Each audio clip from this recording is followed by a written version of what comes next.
maybe. All right, let's go. We're going live to talk about our Wealth Building Wednesday series with Kate and Sheila. And today we're going to be talking about emergency funds.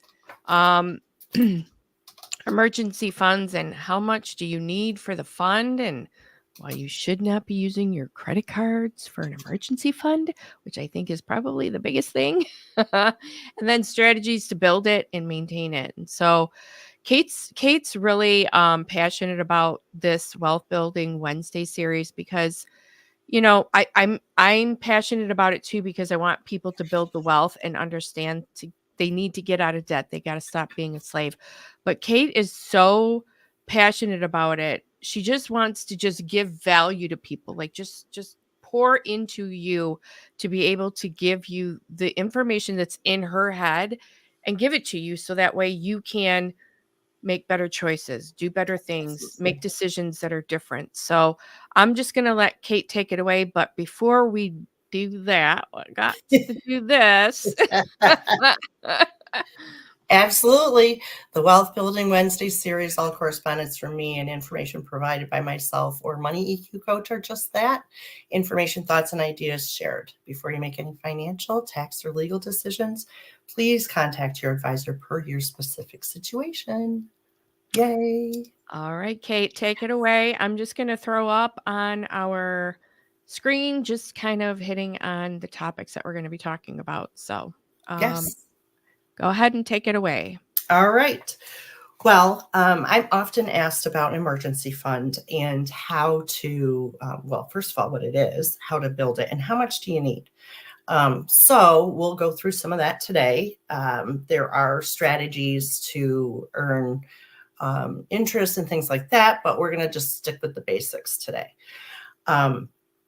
The first thing is understanding that an emergency fund is money that is set aside in case there is an emergency. And that could be an emergency vet trip. It could be the refrigerator quit and you need a new one, things like that. So the cost of an emergency can range drastically, certainly, but figuring out how much you need is another thing. So it can, an emergency fund can also be covering lean years if you have lean months if you have fluctuating income. So definitely another facet to this. So when you are going to set up your emergency fund, the first thing you need to do is figure out how much you really need in there. How much is it? $1,000? Is it $10,000? Somewhere in between. And so there's a lot of factors that contribute to figuring that out. And it's on a very individual basis, right? So if you are just a single person and you are apartment living and, what have you, that sort of situation, if you have a steady job, then your emergency fund is going to look a whole lot different than if you're a family of 5 with a hefty mortgage and so on. So you can sort of see where I'm coming from on that. So the first step is to take a look at your monthly expenses. How much do you need to cover each month all of the must-haves, right? And the must-haves are covering your mortgage or rent, utilities, gas, food, all of the necessities to life. It does not include Netflix, Hulu, those sort of things, right? And depending, maybe or maybe not, including internet service. It's not, your life doesn't depend on having that, right? If you work from home, your job might, so that might be a different story. But what you really need to do is take a look at your expenses, where your money is going, and what exactly are the must-have expenses to be covered each month, right? Once you've done that, people will say you need to have 3 to 6 months living expenses. Well, the 3 to 6 months depends on your job security too. And if you have a fluctuating income, what that looks like every month to month, right? So Sheila, as a realtor, some months are much better for the real estate world than others, right? Right. Like right now, we're coming into the season for real estate. Yeah. And we're coming into a season where, like, my business slows down in the summer.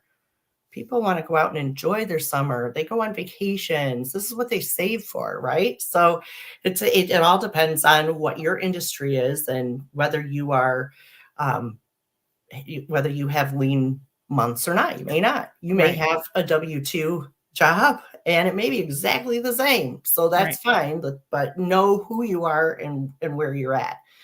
Um, the stability of your income also. I mean, are you in a position where if something changes within your company, you're going to be one of the first to go? If that's the case, then you need to probably plan to have a little bit more set aside for that. Risk factors I touched on a little bit. If you have dependents, right, that's going to increase your need for an emergency fund, health issues, things like that.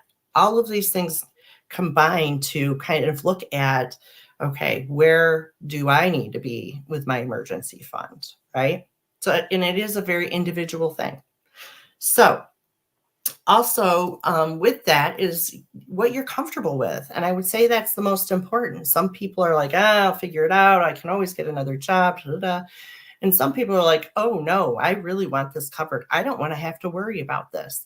And obviously, the healthy balance is somewhere in between, right? So figure out who you are and what you're comfortable with an emergency fund as well. Now, I also just want to make sure that I mention that an emergency fund doesn't just mean cash sitting at the bank.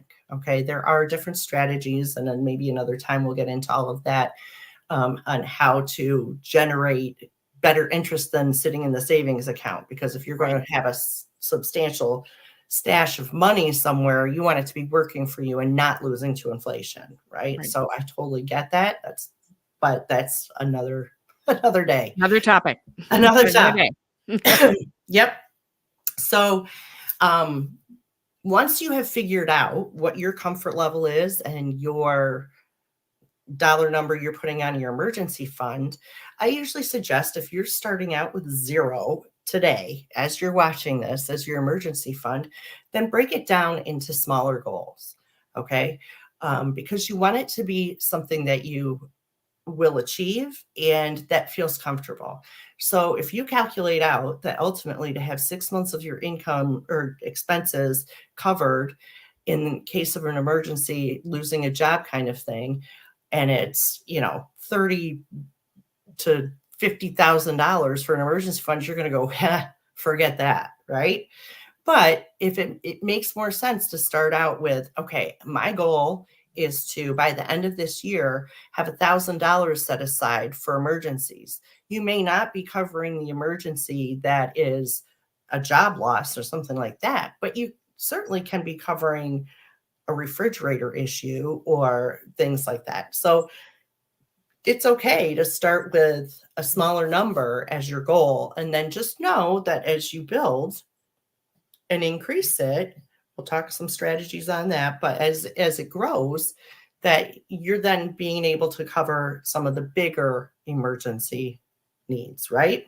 So would you say this, again, going back to maybe several videos that we've done previously, this Mhm. is really, they have to have that mindset shift, right? Absolutely. You have to prioritize when you're looking at your income versus expenses. You have to prioritize um, for this potential need. I mean, I have yet to meet somebody who has never had the need for extra cash in an emergency, Mm-hmm. right?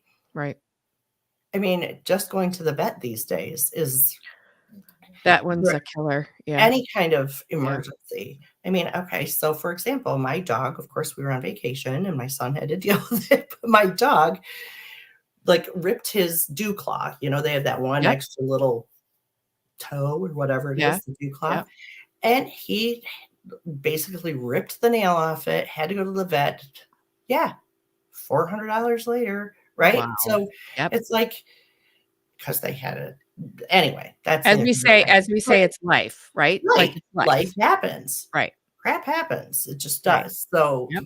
figuring out how to cover those little things. If you don't have to worry about that, you're going to hold your head higher, right? You're going to be more confident. You're going to be approach everything with a better attitude and more confidence. So yes, shifting your mindset and making this a priority versus the instant gratification of whatever you saw at Target. Definitely. You Definitely. sure it's not going to build you any wealth? That's correct. Correct. Absolutely. So, one of the things for sure to understand is, and I love numbers, obviously. Yep. So I watch people and I love numbers. And so with this, looking at where your money goes every month, you work hard for it. You should know where it's going, right? Is it working for you or are you working for it? And when you're looking at that, you need to be honest with yourself, right? And make good choices for yourself and your future. Not to mention, if you have kids, you're setting an example for them too. I mean, kids don't do what you say, they do what you do, right?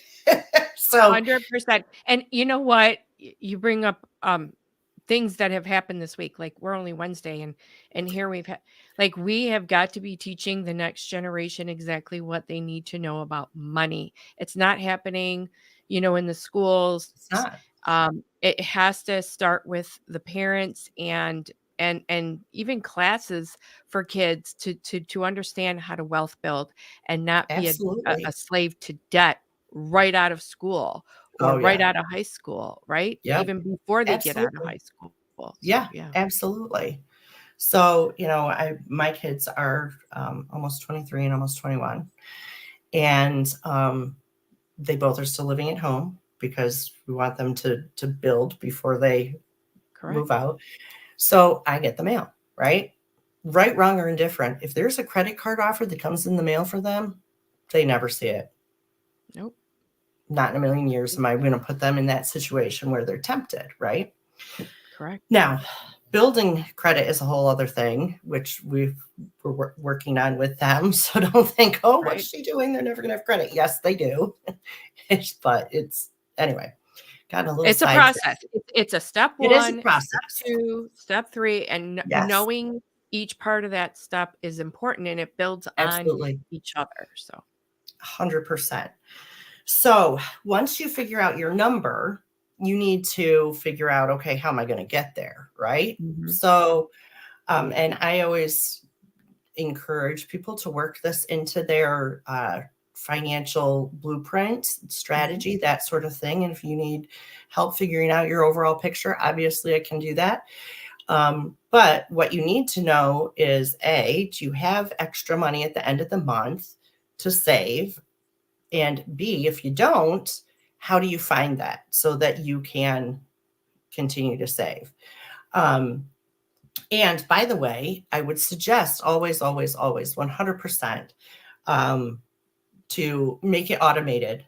I don't care how, if you're on a fluctuating income based on sales and things like that, it should still be automated. You can change it if you need to on a slower month or for a couple of months or what have you. But always, always, always have it an automatic thing.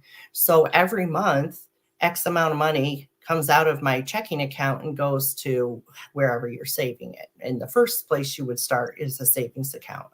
Um, and like I said before, we'll get into bigger strategies later, but you can always use that to build the dollars, right? So, however, every month much goes in there, make it an automated thing. So it happens, it's going to happen, but it's an automated system, right? So every month the same amount goes in. And by the end of this year, voila, there you're going to have, maybe for the rest of this year, it's to build $1,000, 1,500, whatever.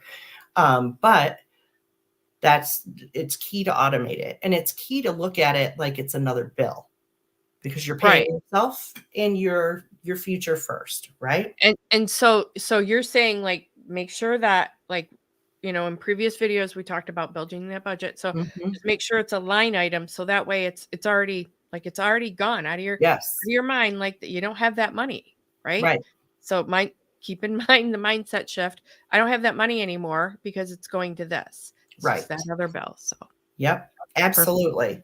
Yeah. And if you're thinking right now, because I'm sure some of you are, well, I don't have money at the end of the month, right? Right. I am just making it happen. Especially now. Well, yeah. I mean, at one point in time, everybody's been there. We'll just say that. Well, I Right. guess not everybody. Most people have been there. Right. But the key is to find the little things. Take a close look at where your money's going. You know what? The biggest culprit is these little things you sign up on your phone and then you forget about. And then forever and a day, you're paying. My husband and I were digging through just because it happens to us too, right? So we were digging through and we found this one thing that my daughter had put on her phone probably 6 years ago. $8 a month. $8 a month, $8 a month, $8. Shame on us for not finding that sooner, right? She's like, I don't even know when I put that on there. So what's that tell you, right? And that's how we get in debt, because these credit 100%. cards are literally the worst thing they could have ever created, Yeah. because you set it and you forgot it, and you Yep. literally forgot it. And that's 100%. again why you should be looking at your credit card statement every month and going, do I need that? Do I need that?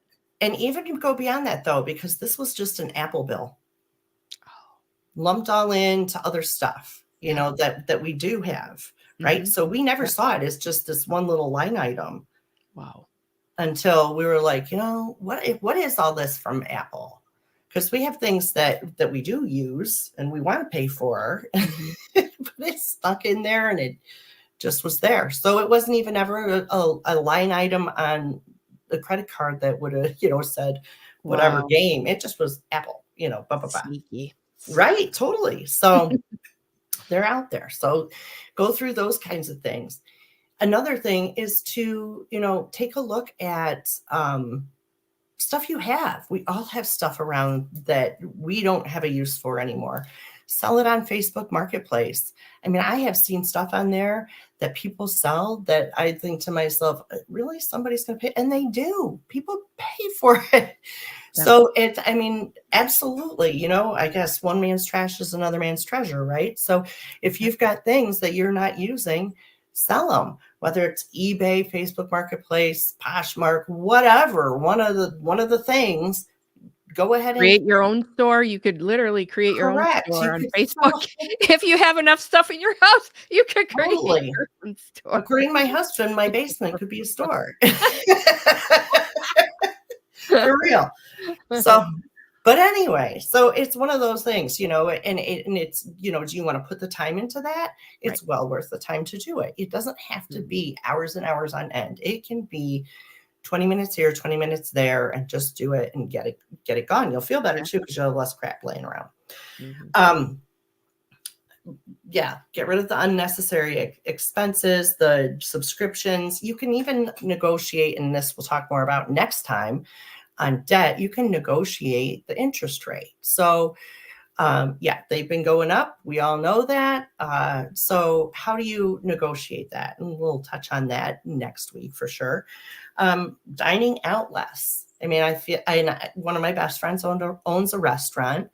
And after COVID, there was this big, massive rush. Everybody wanted to go out and eat a lot. So that's now kind of starting to taper back a little bit. Mhm. Cut back on how much you're eating out and how much DoorDash you're doing and all of that stuff. It's very easy to just say, okay, this is the easy thing. I'm going to do it and I'm out, right? I'm getting dinner delivered. I don't feel like cooking.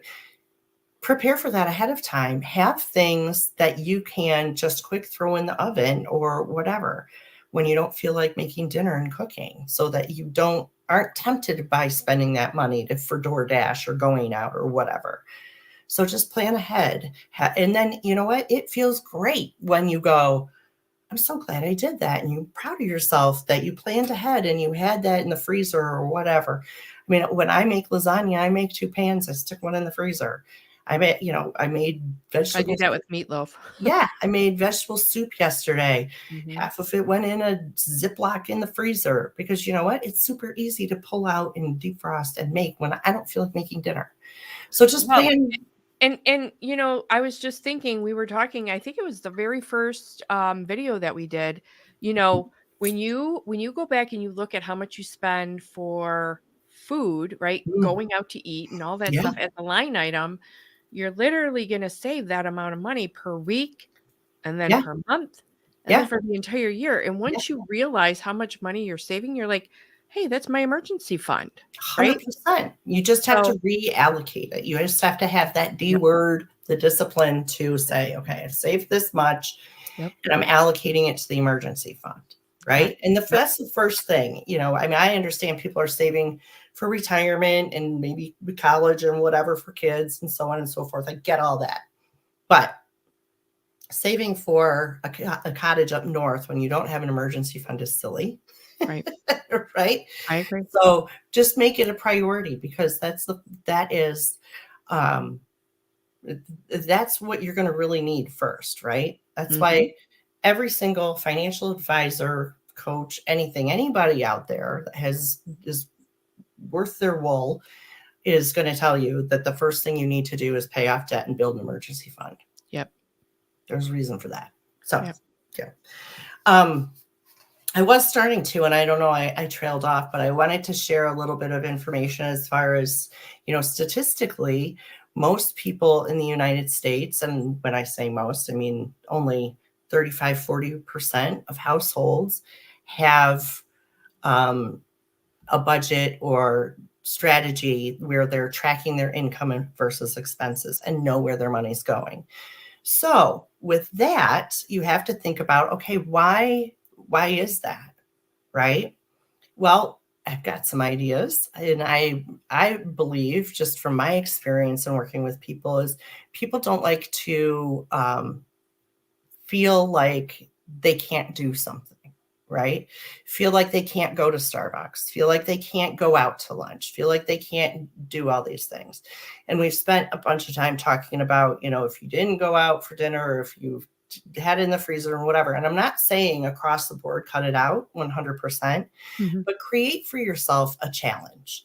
Maybe it's for the month of March, or we're in it now. So I get the month of April, Right. we're not going to go out for dinner. And the money we would have spent on that, we're going to put towards our emergency fund. And then May could be something else, right? Mhm. Yep. May, I'm going to, sell all of these whatever on eBay and that'll go towards the emergency fund.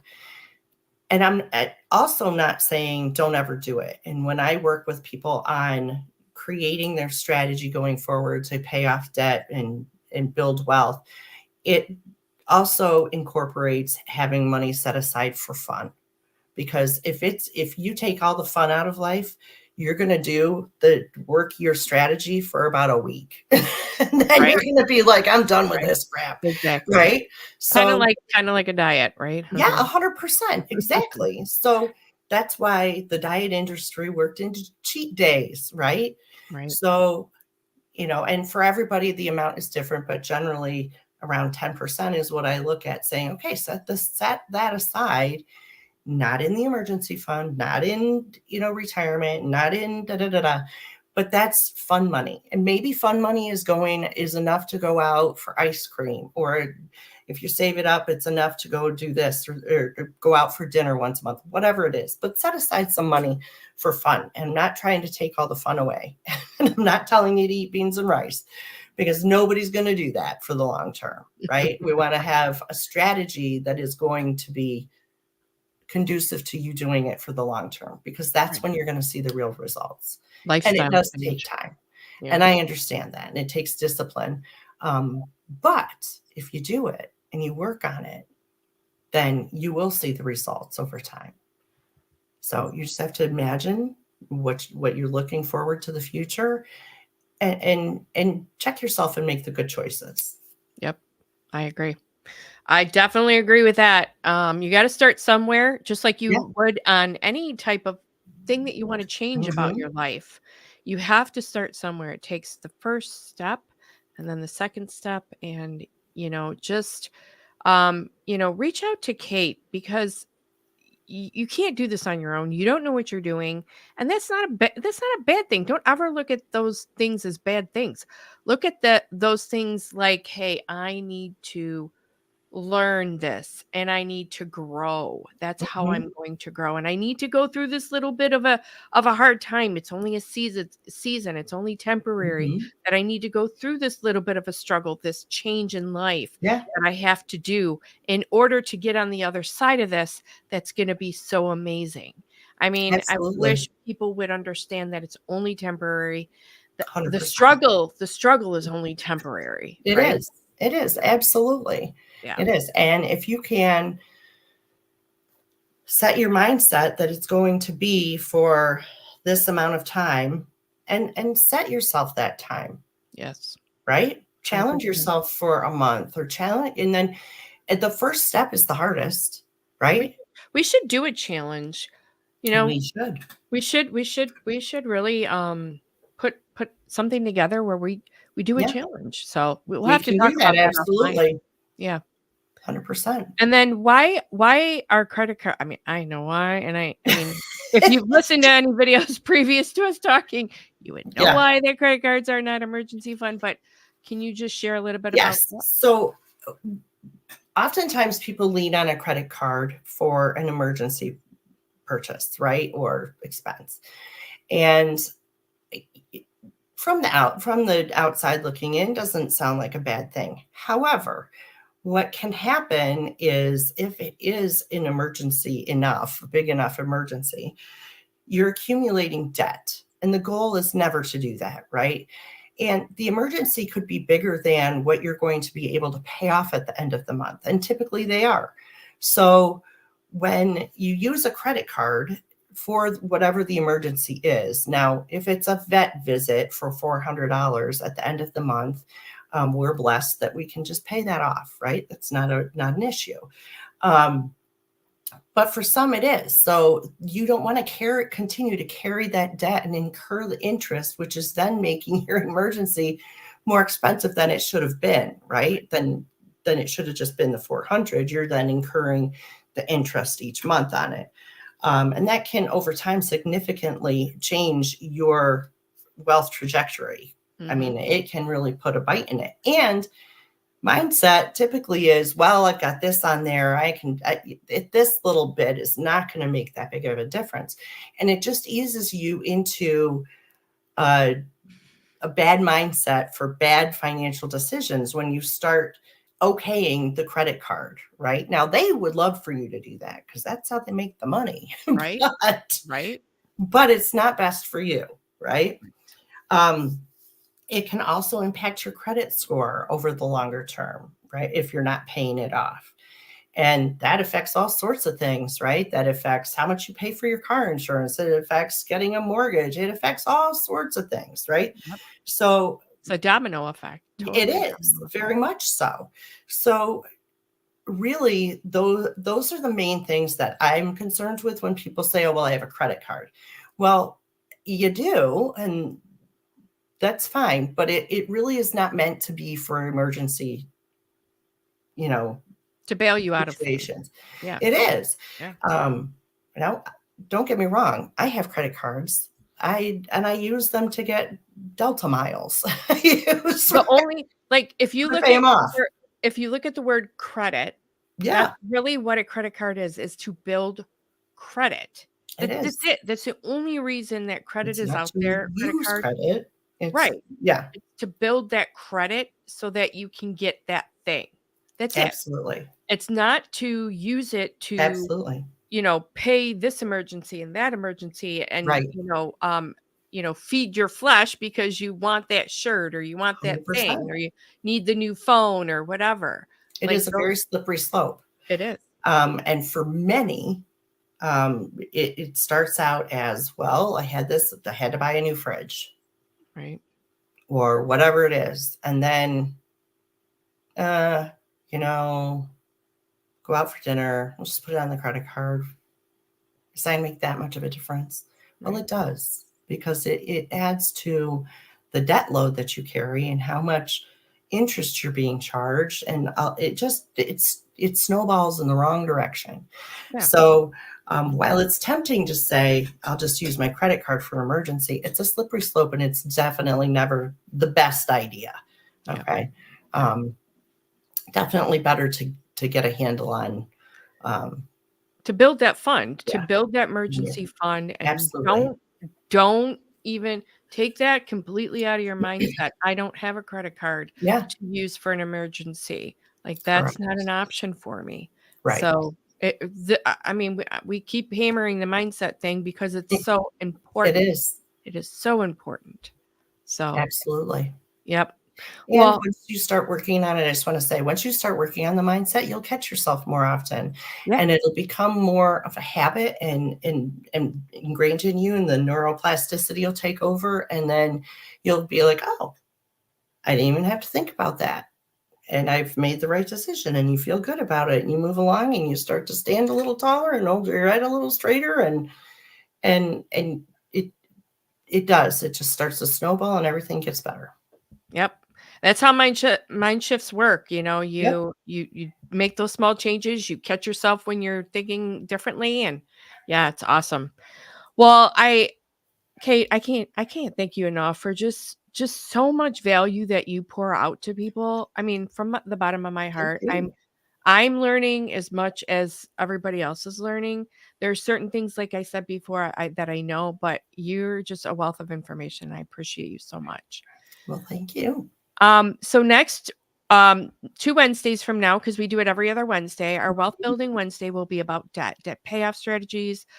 Oh, the true cost of your debt, which is like, this is going to be a very important We will be crunching some topic. numbers. Yes. So your good debt versus your bad, and then I'll be promoting the next week video after that. So, Yeah. so I wanted to just share Kate's information with you. Like I said, if you find value in this video, please reach out to her. What you see on here is what you get with Kate. Like, she's not like any different here than she is in real life. So it's just down to Totally true. earth, great person. So reach out to her. Her information, her QR code is right here. And then if you have any need for any real estate needs, that's what I do. I'm a homeschool mom. If that's your thing, I'd love to connect with you. But we're just here, just trying to educate everybody, and that's all really we want to do, is just Yeah, make sure that we're educating the next generation, even this generation of people, on absolutely. so. Absolutely. All right, well, go have yourself a wonderful day. Thank you You all for tuning too, in. and everybody else out there. Thank you. Have a good day.